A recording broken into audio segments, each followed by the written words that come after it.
Thank you all so much for coming. This is our second annual. I'm hoping to make it annual, and since it's happened now twice, that makes it annual, right?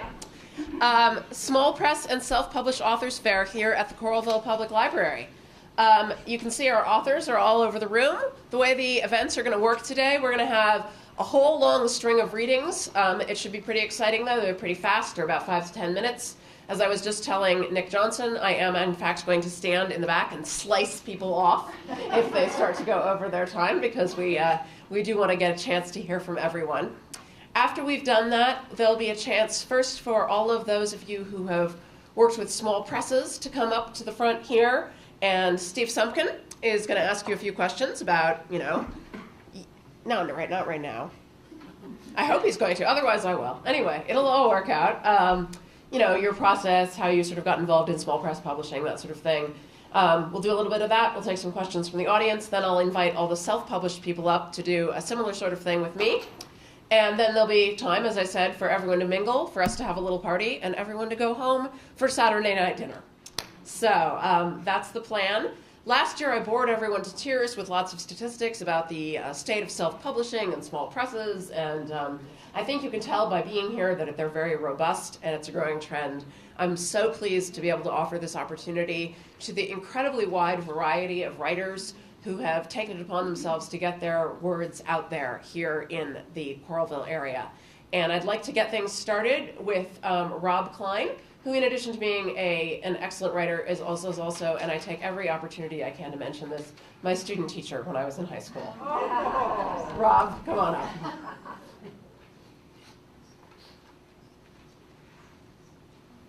The part she never tells you is that I'm not still a teacher, right? So draw your own conclusions from that. My day job nowadays, I'm actually the marketing director for the University of Iowa's Hansher. We are not closed. If you think we're closed, we are not closed. We invite you to engage in Hansher programming while we await the building of the beautiful new building. All right, now before I read a little bit from my novel, Murder by the Slice, I thought I'd give you a little background on a writing group that I am part of. We have come to be known as the Writing Lads. And here's how it started. It's the mid-1990s, and I have started a mystery novel. I've written 5 chapters. I've shown it to local writing luminary Ed Gorman, and he has told me that I'm doing a good job. But I realized something important about mystery fiction. It's important to know who did it, why they did it, and how they did it. I didn't know any of that. So I put the book away for years and years and years, until my friend Randon was coaching a Lego League team with my wife Jenny. And he was explaining that he had been working on a book project at the Cedar Rapids Public Library, and that the flood had washed out his workspace, and that he'd had trouble finding the motivation to keep going. And so his idea was that he needed to find some people to help him get going again. And my wife said, and I can hear her now, she said, Rob started a book once. Which was true. And so Randon called me up and said, I think we should meet every week and work on our books together. And I said what any reasonable person would say, no. That's really sweet of you, Randon, but that book's 15 years old, and I don't know who did it and why they did it or how they did it. So, thank you, but no. So, Randon's persistent, and he took me to a Hawkeye football game. And we sat up where the fancy people sit, where you can stay warm and you get drinks and all of those sorts of things. And he pitched me like I was a donor and said, I really want to work together on the books, and let me make this my closing argument. I'm dealing with cancer. Crap. So we started meeting every week. And not too far into the process, he said, great meeting this week, Rob. We need 4 pages apiece next week. 4 pages apiece? That's crazy talk, right? But it turns out, as a lot of people in this room know, if you write 4 pages a week, eventually you have a book. Along the way, we added our friend Dennis Green to the group. Dennis Green is the manager of KCCK, our jazz radio station here in the corridor, and a really good writer. Now all 3 of us have books. I have all 3 of them here today. It's a remarkable thing. Randon is the most inspiring person I know. His cancer is terminal, and he has used this time to help not only himself reach a bucket list goal, but to help all of us do it as well. So with that, a few moments from Murder by the Slice, which is based in my illustrious career as a pizza delivery driver, which I did in high school and college. It stars a young man named Paul Chambers, who is cooler than I am in almost every way.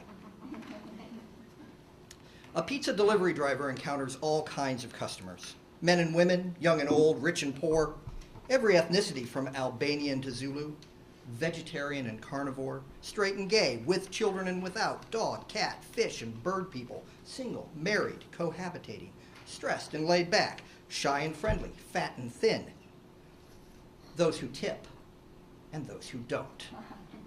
But all my customers had one simple thing in common beyond a hankering for pizza. They were all alive. And then one night, one of them wasn't. Pie to fly, a greasy pizza box landed on the delivery table with a thump. I looked over from my post at the dishwashing machine to see who was up. It was hard to keep track on a Friday night with 5 drivers and a steady stream of pizza to deliver. It was either me or Ed. I thought it was Ed, who was over greasing pans. Hey Ed, you up? Don't know, man, it's either you or me. This was something of a triumph of logic for Ed, who was perhaps not the sharpest pizza cutter in the drawer. I'll check the sign-in sheet, I told him. The sign-in sheet would tell me which one of us had returned a passable pizza first after the last frenzied round of deliveries. First in, first out. That's the first rule of peaceful pizza delivery. Actually, the fact that I was washing dishes and Ed was greasing pans suggested that I'd been back first. Virtually no one chose greasing pans over washing dishes. The only good thing about greasing pans was that your hands were waterproof for days. I imagine God prepared to part the Red Sea by greasing a few pizza pans. I pushed a big silver top of the dishwasher over another set of dirty plates and silverware. As the whoosh of the machine filled the back room, I headed to the delivery table, slipping someone's dinner into an insulated delivery bag as I scanned the sign-in sheet. I checked in at 9:03, about 7 minutes earlier. Ed had not signed in. According to the sheet, he'd been on the road for well over an hour. I'd have been worried if I hadn't just seen him with his entire hand in a tub of grease. Paul, you going to deliver that thing, or should I refrigerate it for later? Frank Passable, honors graduate of the Management Success Through Sarcasm program, pushed through the saloon-style doors that separated the front counter area from the kitchen. Ed forgot to sign in again, boss, I said to the man who thought Passable Pizza was a Jim Dandy name for a restaurant. I'm not sure who's up. Frank glanced back at Ed, who was now inexplicably bent over the tub of grease, staring intently inside. That boy gives new meaning to grease monkey, Frank opined. Hit the road, Paul. I scooped up the delivery bag and took a look at the ticket. Too late, I realized I should have let Greasy Ed slide ahead of me in the lineup. Instead, I had to go to Sunnyside Apartments. Despite the cheery moniker, Sunnyside Apartments was anything but sunny. In fact, I had my own nickname for the complex, one drawn straight from the comic books I avidly read. I called Sunnyside Apartments Gotham City. By the way, the real Gotham City from my pizza delivery driver day, we thought we were going to put a casino there until yesterday. So my plan to give Paul Chambers tours of Cedar Rapids is still viable. So just a few more sentences here. One of Paul's fellow drivers, Nadine, pulls up in the lot. And she says, Norma and I are back at the store, boys, Nadine was saying now, and it looks like Paul is heading out. I see Ed's hunk of junk, so you losers will be 3 deep if you ever get back. Over and out. How's Norma? I called as I climbed behind the wheel of my decades-old Chevy Citation. I jotted the name and address on the delivery ticket into the big green spiral notebook I kept in the car for this purpose. I suspect she likes this new urn I got her much better, Nadine replied with a smile. She was wearing an orangey shade of lipstick I thought was probably meant to complement her newly colored hair. It's not so confining. Norma was Nadine's dearly departed mother. Norma's cremated remains, securely seatbelted, rode shotgun everywhere she went. I wasn't sure the Board of Health would approve, but Nadine made sure Norma never became a bonus topping. I gave Nadine a wave as I pulled away, sighing again at my own stupidity. I turned on my CB, hoping that the chatter would distract me from the fact that I was headed to Gotham City while Ed continued to lubricate himself. Thank you very much.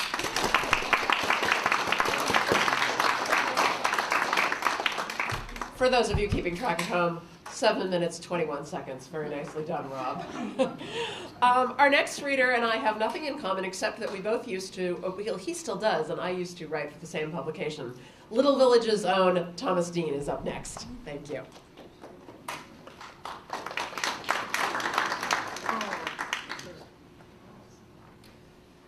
Thank you, Laura, and thanks to everybody for putting this great program together. I work at the university as well in the president's office doing writing there. That's sort of my day job. So I don't know if the secret identity is the writer of books or the speechwriter, whichever. But I like to do writing. As Laura said, I do a monthly column in Little Village, our Arts and Culture Monthly called You Are Here. I've got some on the table, one of my more recent columns, and one of these days I'm going to pull all the, or most, or some of those columns together into a book. I've worked with Steve Semken and Ice Cube Press over the years, getting things published in some of his anthologies, and have published a couple of essay collections with him. And I thought I would read a couple of bits from an essay from this book called Under a Midland Sky. It came out some years ago now, actually. But it's a book about our Midwestern life here in our place in Iowa City and the Midwest generally, with kind of a loose theme about things that happen in the sky, whether it's weather or climate or various types of things, seasons. And this essay, I'm not going to read the whole thing. It's called Pentacrest Stories. And it's about storytelling and about the Pentacrest, which I'm sure probably almost everybody is familiar with. It's the central area of the University of Iowa, where the old Capitol is and the old buildings surrounding it. But let me just read a few sentences here from the beginning, kind of the précis or the explanation of what I'm trying to do here.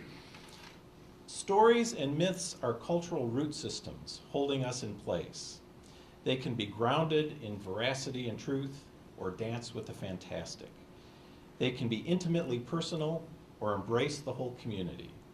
They all contain truths about our places. As we share stories, our human bonds grow stronger and our place bonds grow deeper. The lover of place seeks out stories of home, stories that not only tell of familiar places and people, but also tales that invest our place-based experience with meaning and wonder. Lovers of place yearn for tales of quotidian existence, which assure us that the shared everyday is purposeful. And they long for tales of imaginative marvels that point to archetypal structures we share with all humans across time and space. I go on to explain a little bit about what the Pentacrest is for those who are not familiar, so I won't go through that. But of course it is one of our very important central kind of community gathering places where all kinds of things have happened, from people gathering at the assassination of Abraham Lincoln.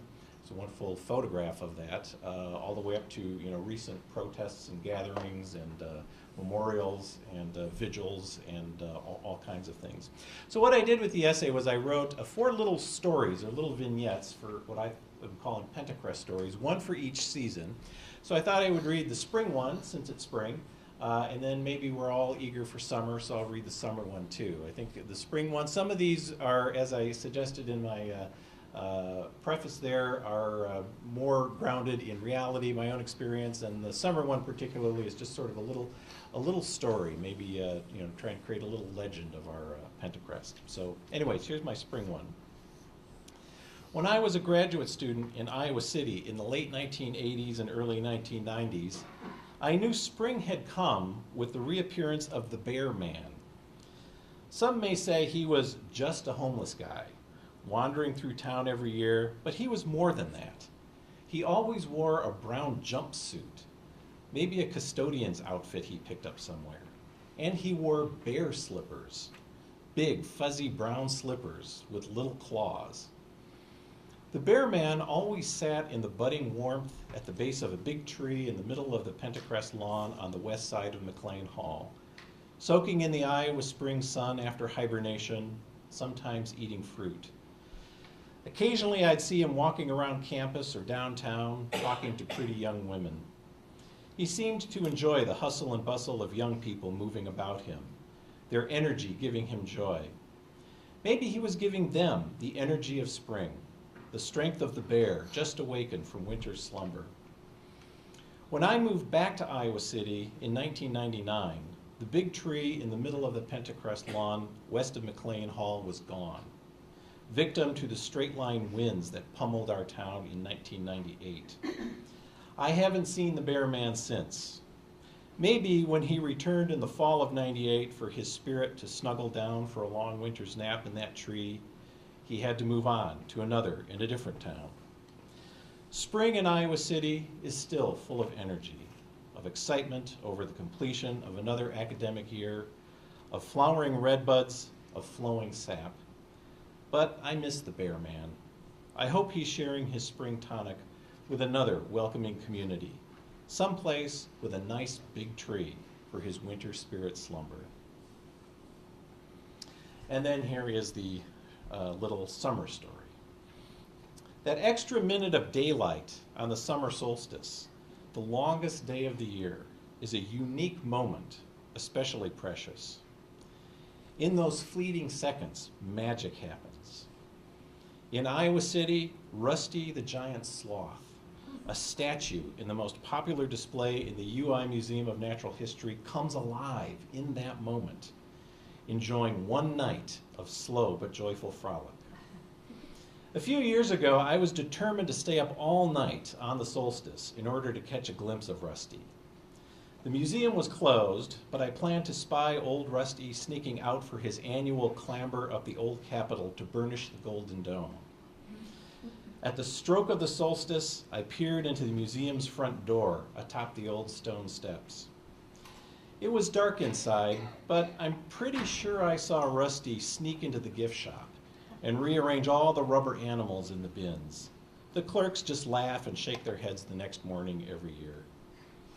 I strained to listen, and I think I heard him singing his annual slow summer ballad to his lugubrious soft shoe across the McBride Auditorium stage. I think I heard some bones rattling too. Rusty and the whale skeleton are especially good friends. The giant sloth telling his annual giant joke to the bleached remnants of Moby Dick. Rusty would never come out with me looming so closely, so I crept under the comforting bower of the big larch tree on the Pentacrest lawn. As the moon rose, though, I grew tired, and dang it, I fell asleep. I awoke to the robins chirping, the rising sun warming my blood. I had missed Rusty. I looked up to the waving flag and the golden dome of Old Capitol, and I swear it did shine a lot more brightly than it had the day before. Thank you.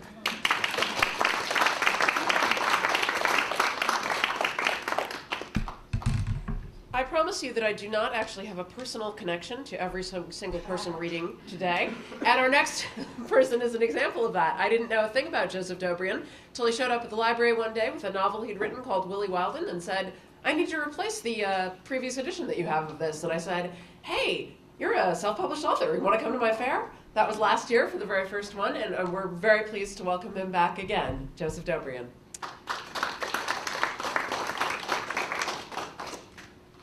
Thank you, and today I'll be reading from that very book, Willie Wilden. And this is Willie Wilden. As you see, he's a cartoon Indian with a war club and a scalp lock on his head. And he is the mascot of the sports teams of Van Deventer College, which is a small imaginary school in upstate New York. The protagonist of this book is a professor at this college. He's a middle-aged man, and he's very stodgy and conservative. And he's also very, very shy and clumsy around women. And he has finally managed to get a date with this woman about his own age. He's had his eye on for a long time. He finally worked up the nerve to ask her for a date. So they're going to a football game. And this describes their date. Somehow, Baloo managed to drive to Case Schermerhorn Memorial Stadium without any faux pas that he could notice. He remembered to open and close the passenger door for Dora before getting into the car himself. He didn't make any wrong turns. He had no trouble finding a parking space just a couple of blocks from the stadium. Dora gave him another of her huge smiles as they walked. "It's so exciting," she said, gazing up at him, and Baloo felt that indescribable wistful thrill once again. He yearned for her to take his arm. "Are we going to win?" "I doubt it. Cornell's a much bigger school, like 10 times our enrollment. I don't even understand why we schedule them. No, it'll probably end up 56-0 or some kind of Baroque number like that." "At least if it's 56-0, it'll be a reasonable score for a football game," Dora remarked. "Not one of these ludicrous scores like 25-11 with lots of safeties and missed extra points. If the score can't easily be arrived at with 7s and not too many 3s, it offends my sense of order." "Cornell's brought their band with them," Baloo remarked, as they heard drums and brass getting louder the nearer they got to the stadium. "They got one of the best bands in the country by reputation, anyway."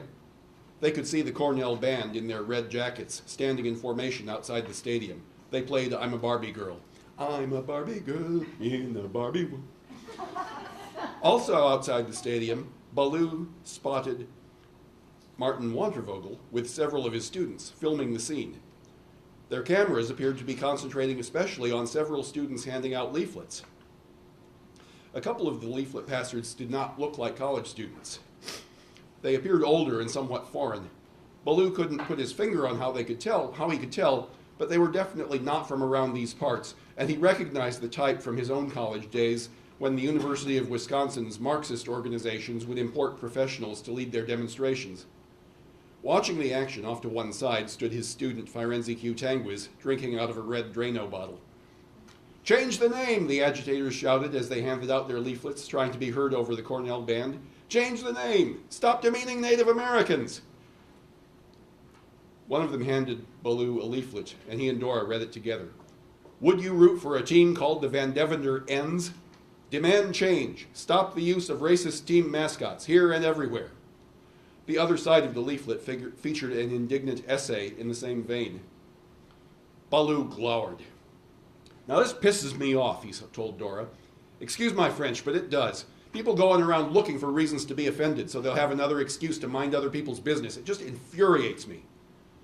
Dora looked at him gravely. "You obviously have strong feelings about this." "You know what? Willful ignorance offends me. Stupidity offends me. If there was a real issue of racism here, I'd agree with these idiots, but there isn't. This is a purely manufactured issue that's been concocted by a few professional troublemakers and people who take a pathological enjoyment in being offended. And they often get their way, people like that, because they shout and threaten and whine louder than anybody else." Baloo's voice rose and his hands began to chop the air. "And really," he continued, "all these people want to do is make sure that everybody lives the way they think they ought to live. And they want to suppress anything that doesn't suit their worldview. But mainly what they love is they love disturbing other people. They love starting with other people. See, Dora, there are two kinds of people in the world. Some just want to be left alone, and some can't stand to leave you alone. And that's what we're dealing with here, the latter type, despicable people. Honest to God, I could kill them." Baloo's eyes were blazing, and he knew it. "My," said Dora. "Well, maybe you agree with them?" "I don't know," said Dora. "I would hate to think that they were taking this position out of a pathological urge, as you say, or because they're ignorant." Baloo figured this wasn't going anywhere good. "After the game, I'll explain to you why they got no case at all, if you're still interested. I don't want to work myself into a frenzy yet, which I will do, I warn you." "Oh, Roger, you're very scary when you get angry. I just don't know what to think. I've never seen you so emotional before." "Oh, don't worry," said Baloo. "I don't actually get homicidal except on nights of a full moon." The Cornell band now began to play its slow, stately alma mater, and Baloo, grateful for the distraction, sang along. "Far above Cayuga's waters, there's an awful smell. Some say it's Cayuga's waters, I say it's Cornell." Dora laughed, and Baloo felt relieved. He'd got out of a pickle for the moment. And then he felt worried again, for now he didn't know whether Dora was too afraid of him to ever feel an attraction, or whether perhaps she'd found his intensity titillating. The former, he supposed. Ending its song, the Cornell band snapped to attention, and with the drums tapping out the time, they marched toward the stadium, walking with an odd, rolling gait. Dora and Baloo followed. Behind them, Baloo could hear someone, whether a man or a woman, he couldn't tell, singing "We Shall Overcome." He looked over his shoulder and saw that it was Charlotte Fanshaw's daughter, singing in a tenor voice, a big voice. "Damn," said Baloo to Dora, "she's got some talent. Wish she'd put it to better use. Now, I promised you a pennant, didn't I? In fact, we better buy a bunch of them before those goddamn agitators manage to get them outlawed." Thank you.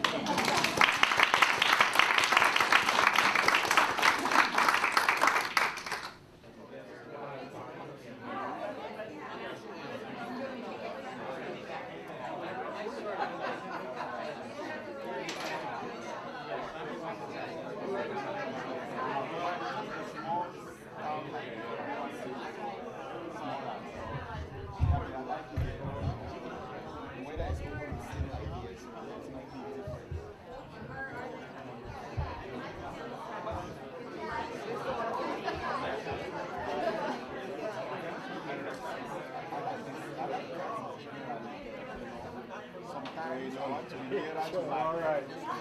That was a great reading here.